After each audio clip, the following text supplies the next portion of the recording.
Hey, Social Cam, this is Vanessa. At church yesterday, we spoke on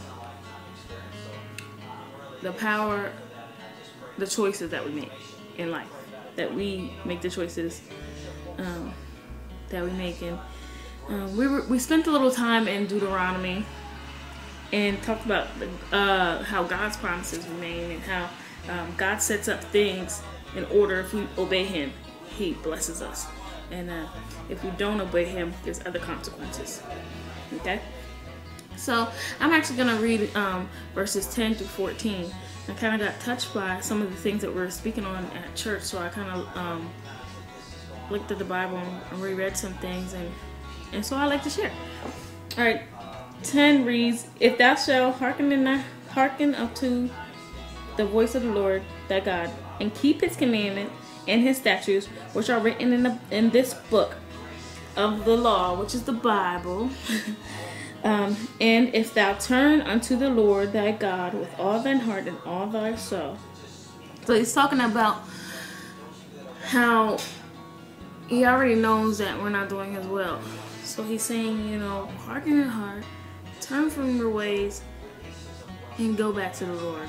And in this part, he's talking to, I believe he's talking to the Israelites, and kind of trying to get them to trusting Him again, and giving them commandments and stuff.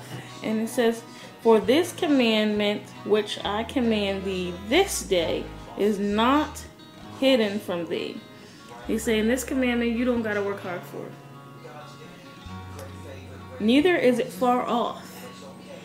It is not in the heavens, that thou shalt say, who shall go up for us to heaven and bring it unto us, that we may hear it and do it." See, because in that time period, Moses and Aaron, they were doing a lot of communication with God, and the people were kind of scared. They were all scared. And so everything that was done in those time periods, someone had to go up for them and do it.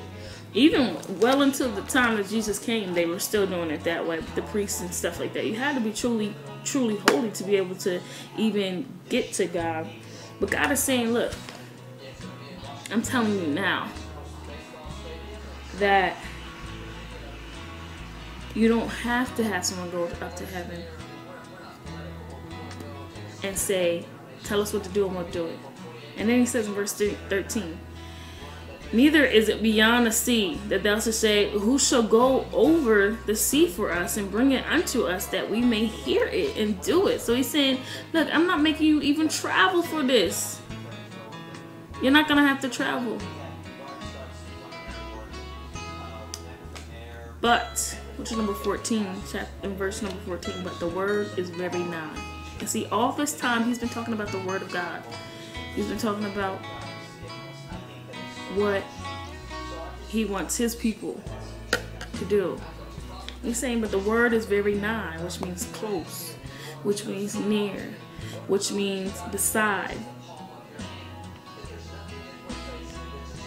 And he said, "But the word is very nigh unto thee, in thy mouth and in thy heart must I do it." So he is telling you that it's no longer what someone else is telling you to do.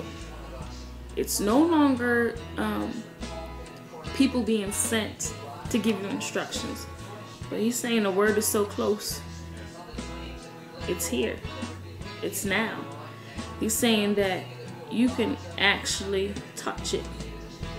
He's saying that your mouth and your heart must be in alignment with the word. How can two walk together unless they agree?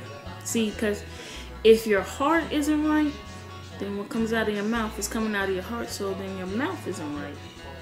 So he's really trying to check the Israelites and tell them, like, I'm no longer going to be a God that deals with one person for many people, but I want to make sure that my people's heart and my people's mouth are right. And it's funny, but this was in Deuteronomy, but God still operates the same way. See, God never changes. He still operates in the same way. He says it differently so that we can understand it better. That's pretty much what He's doing.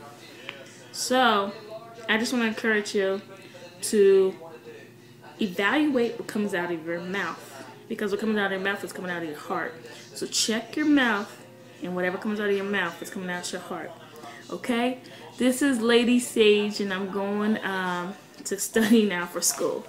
So have a blessed day, and remember, what comes out of your mouth does matter, because what comes out of your mouth is coming out of your heart. And God is a God of a heart. Love you. Be blessed.